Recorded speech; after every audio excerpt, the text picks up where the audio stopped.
The rule was simple. No human crosses the threshold of Ashenvale.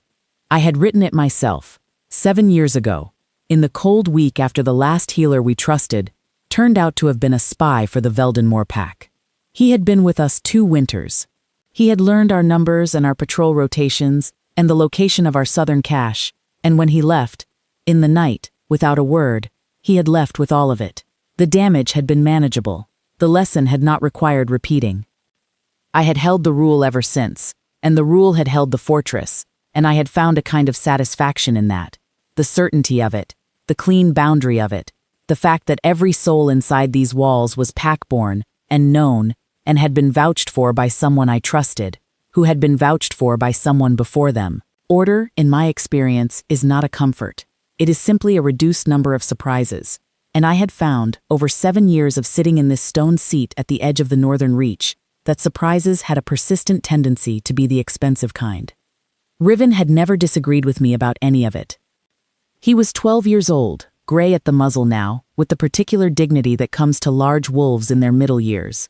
Less interested in chasing things than in watching them, more comfortable with stillness, inclined to sleep in front of fires and to arrange himself in doorways where he could see 2 directions at once. We had grown up together in the particular way that a wolf and his alpha grow, which is not ownership and not instruction, but something closer to the relationship between a current and the river it moves through. Where I went, Riven went. What I commanded, Riven did. He was not obedient out of fear or out of habit. He was obedient, as far as I could tell, because he agreed with the general direction of things and found the alternatives uninteresting. In 7 years of ruling Ashenvale, I had never once looked over my shoulder for him and found him somewhere unexpected, until the morning she arrived at the gate. Her name, I would learn later, was Sable. She had come from the village of Fenwick, which lay 3 miles south through birch and frost, and she had come because my steward Aldrich had sent for her, had sent for any healer willing to make the ride, because one of the wolf kits in the East Kennel Tower had a fever that had not broken in 4 days.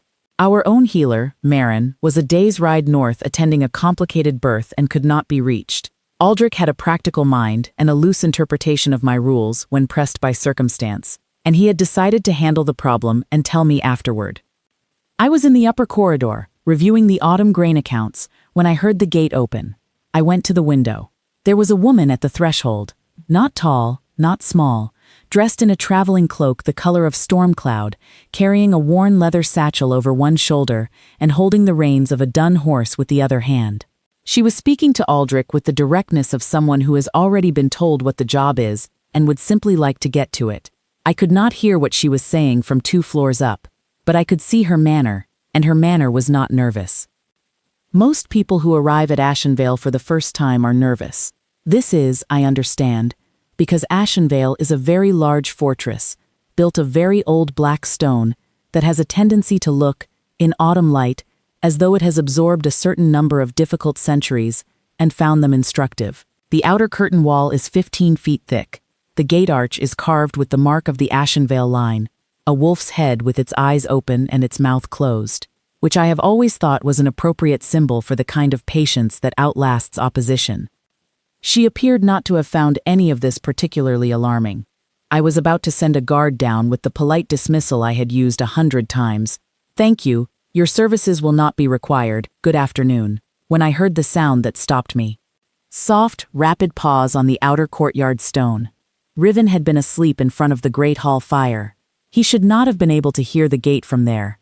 He should not, by any reasonable measure, have had any particular feeling about it if he had. And yet before I had finished forming the thought, I watched my gray wolf cross the full width of the outer courtyard at a steady, deliberate trot, slow as he approached the woman, and sit down at her feet. He sat the way he sat beside me, upright, attentive, with the quality of arrival, as though he had been heading in that direction for some time and had only just covered the ground. She looked down at him. She did not reach for him immediately, the way most people do, with the too fast, eager movement that tends to earn a growl from an animal who has not asked for that yet. She simply looked at him for a moment, and then she crouched down to his level, held out one open hand, and waited. Riven pressed his nose into her palm. I stood at the window for a moment longer than was useful. Then I went downstairs. Aldrich met me in the corridor with the expression of a man who has just remembered that he has done something requiring explanation, and is calculating how quickly he can explain it before I speak first. "The kit's fever has been 4 days," he said, before I opened my mouth. "Marin won't be back until tomorrow. The woman is known in Fenwick. They call her in for fevers, for livestock, for difficult winters. She came within the hour." He paused with the studied calm of a man who has one more point to make and is deciding whether to make it. "Also, Riven has already gone out to her. I thought you'd want to know." "Riven," I said, "is not the one who makes policy at Ashenvale." "No," Aldrich agreed, very carefully not smiling. "He is not." I went out into the courtyard. She was still crouched beside my wolf. She had her hand at his ear now, but it was less a petting motion than a reading one, the way a healer's hands move when they are taking stock of something, assessing without rushing. Riven's eyes were half closed. He looked, in the most thoroughly undignified way possible for a 12-year-old wolf who had sat in the presence of 2 visiting pack lords and a winter council delegation without once being distracted, entirely at ease. "He's in good health," she said, without looking up at me. Her voice was even and unhurried. "Old, but very good. His back left hip will trouble him in deep cold. The joint is a little loose on that side. You should keep him off the stone floors at night this winter. Something with bedding under it." She paused, still reading the wolf's shoulder. "He's been sleeping on stone?" "He prefers it," I said. "He'll stop preferring it in about 6 weeks," she said.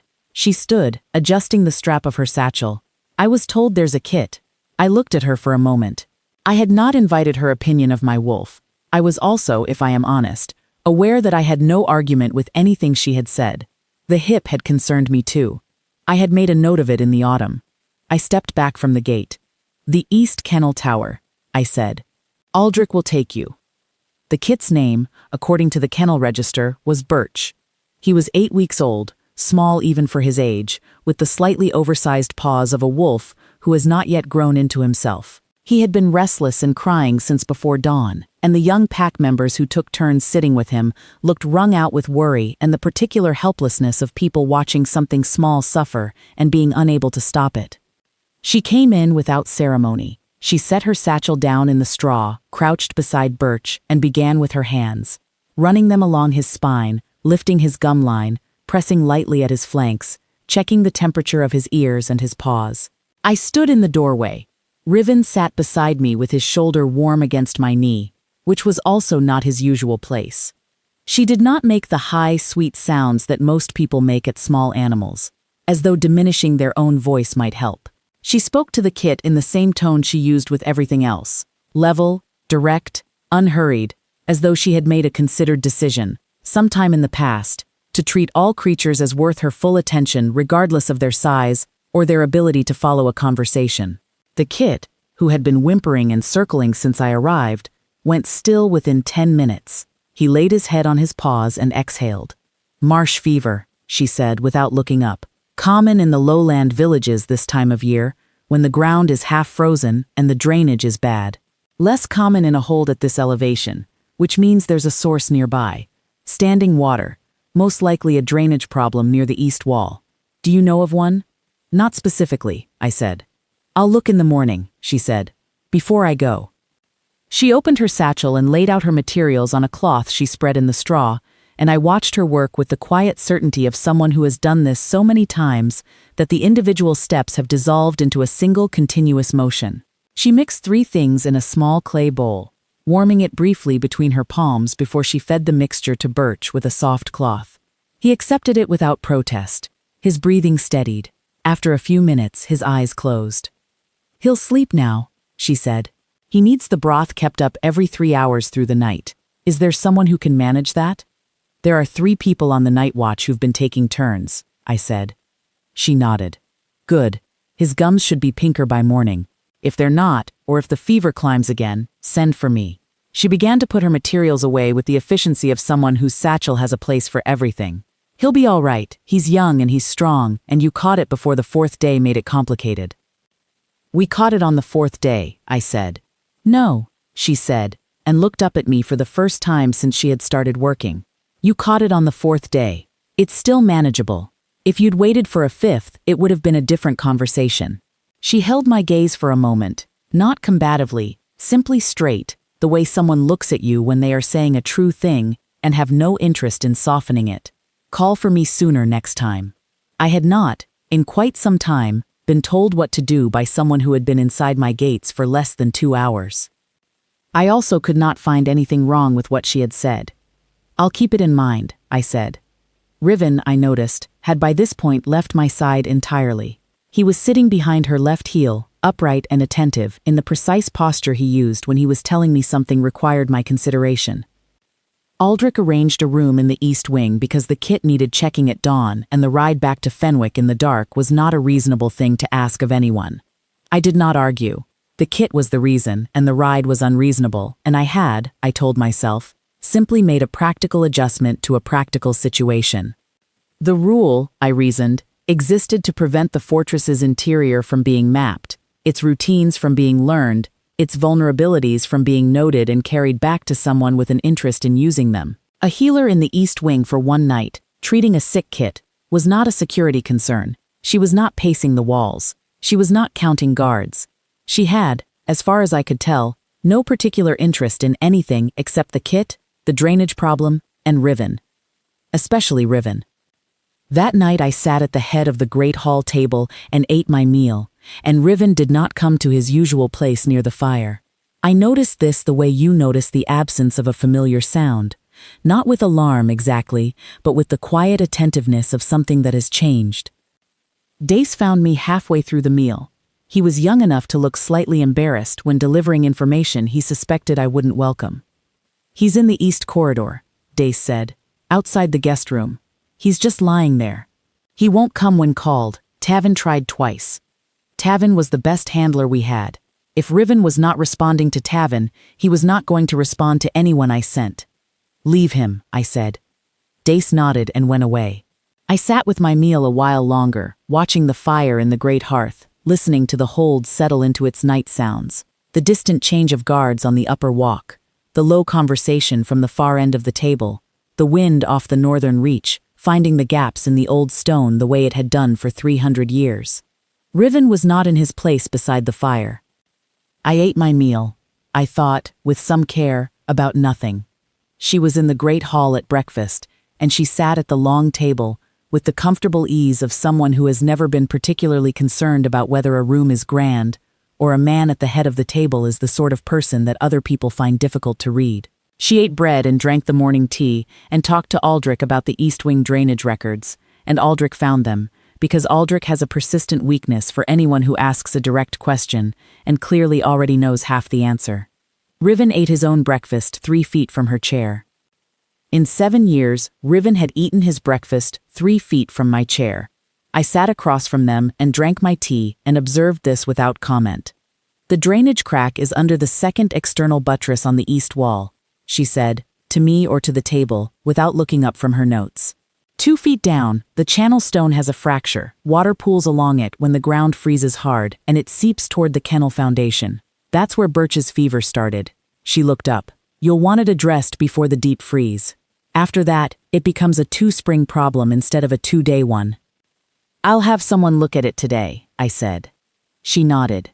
She broke off a small piece of bread and, with the entirely matter-of-fact manner she brought to everything, held it out to Riven, who was watching her with the calm certainty of an animal who already knows the answer. "You're not supposed to feed him at the table," I said. She glanced at me. "He asked very politely," she said. Riven took the bread with great seriousness, as though accepting something that had been arranged some time ago and had simply been waiting for the right moment to arrive. She stayed the second night because Birch needed 1 more day of monitoring. The fever had come down, but she wanted to confirm the trend before she left. She stayed the 3rd night because the fever had broken entirely, and she wanted to watch his appetite return and be certain the compound had done its work. She checked the kit each morning with the same thoroughness, updated the kennel notes in handwriting that was small and precise, and contained more information per line than Aldrich's notes contained per page, and spent the afternoons working through the hold's full medical records with the focus of someone who has found a project and intends to complete it properly. On the second evening, I passed the east corridor on my way to the upper walk and found Riven not merely lying outside her door, but sitting up with the attentiveness of a wolf on watch. He looked at me when I passed, held my gaze for a moment, and then looked back at the door. I kept walking. I did not call him. Even if I had, I suspected I already knew the outcome, and I had found, over the years, that there is a particular kind of dignity in not issuing a command you are certain will not be obeyed. On the third morning she came down to the great hall early, and sat at the hearth with a cup of tea before anyone else was about, and Riven was already there, not at his usual place by the fire, but at her feet, watching the door with the comfortable confidence of a wolf who has decided where he belongs and arranged himself accordingly. I came in, saw them both, and stood in the doorway for longer than I intended. She was reading something from the medical records. Riven's tail moved once when I appeared, as though my arrival were a thing he had been expecting and had no particular objection to. At some point on the third morning, I stopped noticing the reasons and simply noticed the fact. The fortress had a different quality to it, not louder, not warmer in any physical sense, simply fuller, in some way I had no precise language for, as though something that had been absent long enough to stop being noticed had quietly returned and reminded the walls and corridors of something they had forgotten about themselves. Riven had taken, by this time, to following her at a comfortable distance through every corridor she occupied. Not underfoot, always a few paces back, the way a wolf can indicate that he is simply going in the same direction without making it anyone's immediate business. He appeared in the library when she reviewed the drainage records, lying under the reading table with his head on his paws. He was present in the east corridor when she spoke with Dace about the kit's continued schedule, sitting nearby with the attentive stillness of someone keeping an appointment. He attended, in short, everything she did, with the serene consistency of a creature carrying out a duty he had apparently discovered he had all along. On the third afternoon, I came into the great hall and found my wool-lined riding gloves, which I had left on the seat of my own chair before the morning council, deposited neatly in front of the hearth. In front of her chair, Riven was lying beside her with the absolute stillness of an animal who has just done something and is now engaged in examining the middle distance. She had the gloves in her lap. When I came in, she looked up at me. She looked at the gloves. She looked at Riven. She looked back at me. "I don't know what he wants me to do with these," she said, carefully. There was something happening at the corner of her mouth. I stood in the doorway for a moment. "Neither do I," I said. I crossed the hall, collected the gloves, and sat down in my own chair. Riven turned his head and looked at me with the expression of an elderly wolf who has made a very clear and reasonable point, and is waiting with great patience for the rest of the relevant parties to finish catching up to it. "Riven," I said quietly. He thumped his tail once on the stone floor deliberately, and then looked away toward the fire, as though the matter were now out of his hands. I sat in my study that evening without reading. The thing I had been not examining for 3 days had accumulated, in the last hour, the kind of density that made not examining it a more active and effortful project than simply examining it. My wolf had gone to this woman within 30 seconds of her arrival. He had slept outside her door 3 nights running. He had attended her medical rounds, her afternoon records work, and her meals. He had, this afternoon, carried my gloves across a room and placed them in front of her chair with the unhurried demeanor of someone making a point he considers self-evident and is willing to wait as long as necessary for the relevant parties to acknowledge. I had said, "Neither do I," and collected the gloves and sat down, and she had gone back to her records and said nothing further, and Riven had looked at me with the tail thump of an animal who believes the conversation is going in the right direction. In 7 years, I had governed this hold by clarity. Every decision examined, every variable accounted for, every rule reviewed for the quality of its reasons before I committed to it. This had served the hold well. It had served me well. It had produced, among other things, 7 years of stability, a pack that trusted me, and a wolf who had found nothing in that approach to disagree with. Riven was not a sentimental animal. He was a perceptive one. He had made exactly 2 of these attachments in his life. The first was to me, when he was 8 weeks old and I had come into the kennel to choose the wolf I would bond with, and he had simply walked up to my knee and sat down without being called.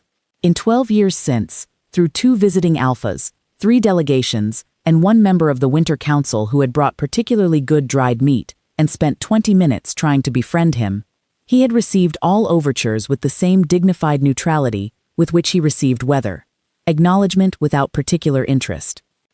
He had trotted across the outer courtyard without being called and sat at her feet before I had spoken a single word about her. I was not a man who made decisions by feeling. I had a counsel precisely because feeling, unexamined, makes expensive errors. I had a rule about humans in the hold, precisely because one lapse in judgment had taught me what that cost.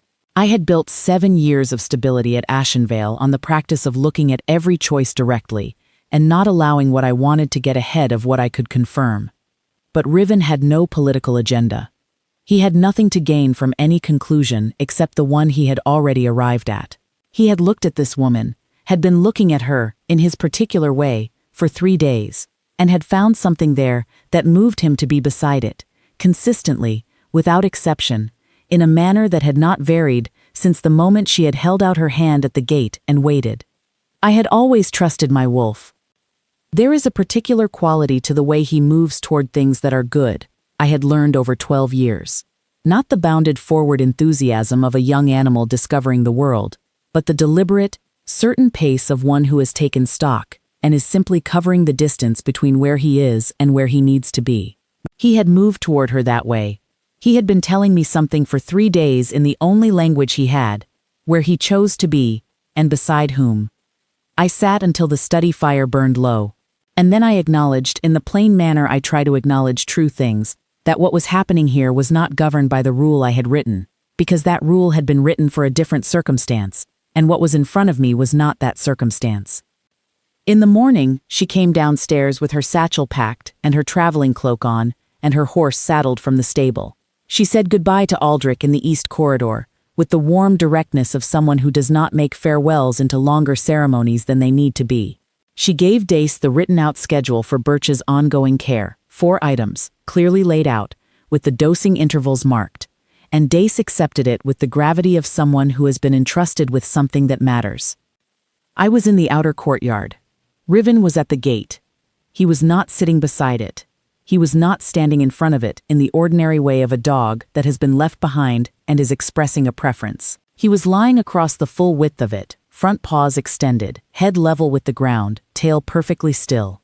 His whole body arranged with the deliberate calm of an animal who has thought carefully about where to put himself and has arrived at a firm and well-considered conclusion. He was not restless. He was not distressed. He was simply there, in the way that a very large, very certain wolf can be simply somewhere, in a manner that makes the idea of moving around him feel like a more complicated project than one initially expected. She came out into the courtyard and stopped. She looked at Riven. She looked at me. She looked at Riven again. "He's been there since before dawn," said Dace, unnecessarily but accurately, from somewhere behind me. She walked across the courtyard to Riven's level and crouched as she had crouched in the outer yard 3 mornings ago. Unhurried, at eye level, present. She held his gray face in both her hands and looked at him for a moment, the way you look at something that has said something clearly and you want to be sure you have understood all of it. Then she looked up at me. I walked to the gate. I had not prepared anything. I said what was in front of me. "The rule I have kept at this hold was written for a specific reason," I said. "The reason was real, and it remains real. But a rule written for one set of circumstances cannot remain unchanged when evidence arrives that it was never the whole picture." I paused. "You have been here 3 days. In that time, you have identified the source of a fever that had been troubling this kennel for a week, found a drainage fault that was going to become a significant problem in the deep freeze, reviewed 40 years of medical records that Aldrich had forgotten we possessed, and told me something accurate about my wolf's hip that I had been noting in the back of my mind since September." I paused again. "Every person in this hold trusts you. The wolves trust you. The kit is well." She waited. She did not rush toward the next thing. "Riven," I said, "has been correct, in my experience, about every matter that has counted. He is 12 years old and he has no interest in performances or mistakes. He has been telling me something for 3 days in the only language he has, and I have been—" I stopped, "as Ashenvale's healer, because this hold has needed one for 2 years, and the right position requires the right person. And because my wolf has given me the clearest judgment I have received in 7 years, and I have made a decision to honor it." The morning was cold and the courtyard was quiet. Somewhere in the east wing, A wolf kit was making the healthy, demanding sound of a young animal that has recovered his appetite and has strong opinions about when breakfast should arrive. She looked at Riven one more time. She looked at me. "I'll need to go back to Fenwick first," she said. "I only brought the travel kit. The main herb bag is at the house. Lavender, the fever compound, and at least 3 preparations you'll need before the first hard freeze that I didn't pack because I thought I was coming for one night." Something in my chest settled. Not with drama, with the plain, clean quality of a thing being placed correctly after being carried at an awkward angle for longer than was necessary. "Aldrich will ride with you," I said. "If you'd like company." "I would," she said. She looked down at Riven with the direct warmth she brought to everything she looked at. "You can get up now," she told him, calmly. Riven lifted his head. He regarded her for a moment with the full dignity of a wolf who intends it to be understood that he is getting up because he has concluded it is appropriate, and for no other reason. Then he stood, shook himself, and walked back across the outer courtyard with the unhurried, certain pace of someone whose business has reached a satisfactory conclusion. At the entrance to the great hall, he stopped and looked back at me. He looked at me the way he had been looking at me since the morning he had walked out to meet her. Not with urgency, not with demand, with the simple, steady quality of a very old wolf who knows something true and has been patient while the rest of the relevant parties found their way to it. Then he turned and went inside, and lay down in the sun coming through the east door, and his tail moved once, slow and settled and certain. I stood at the open gate in the cold morning air. 7 years I had governed Ashenvale by the discipline of rules and the practice of not being moved by things I could not confirm. 7 years Riven had walked beside me and agreed with the general direction, and been steady, and been right about the things that mattered. And then a woman had ridden 3 miles through autumn frost with a worn satchel, and arrived at my gate with the quality of someone who had nothing to prove and therefore nothing to perform. And my wolf, who had watched everything I had watched and a great deal more, had covered the courtyard in 30 seconds, and told me something I had not yet had the language for. The rule had been written to protect the hold from being known too well by the wrong people. She was not the wrong people. I turned from the gate. The birch trees south toward Fenwick were pale against the morning sky. The road was dry enough for a quick ride, and she would be back by evening with the larger kit and the lavender and everything the hold would need before winter arrived in earnest. Riven would sleep on her threshold again tonight, in the uncomplicated contentment of a wolf who has been right about something important and has had the patience to wait until everyone else arrived at the same place. I had a drainage channel to repair before the freeze. I had records to review and a council to brief on the appointment of a permanent healer. I had a kit in the East Tower demanding his breakfast, and a steward who was going to say "I told you so" in his extremely careful, never-saying-it way for approximately the next 3 years. I found, as I walked back through the gate, that I had no objection to any of it. I found that I was already listening for the sound of hooves coming back from the south road, through the birch trees, in the late afternoon. I also found, as I went back inside to see to the kit, that I had a great many practical thoughts in fairly rapid succession. There was the matter of the East Wing chamber, the larger one at the corner, with the window that caught the southern light, which would make a reasonable healer's workroom if the old furniture were cleared out. There was the question of the medical supply stores and whether they were adequate for a permanent appointment, which they almost certainly were not. There was the matter of introducing her formally to the council, who would have questions, and to the pack households in the outer settlement, who had been managing without a healer for 18 months, and would have considerably more questions, most of them reasonable. Aldrich would say he had known, of course. He would not say it aloud, but he would carry it in his expression for some weeks, and I would have to decide how much I minded that. I had decided, sitting in my study with the embers going low, that I did not mind it at all. Aldrich had sent for her, and she had come, and Riven had met her at the gate, and the hold was better for it. These were simply facts. A man who cannot acknowledge a good outcome because of how it arrived has a different problem than the one he thinks he has. I left the gate open. It seemed, for the first time in 7 years, exactly the right thing to do.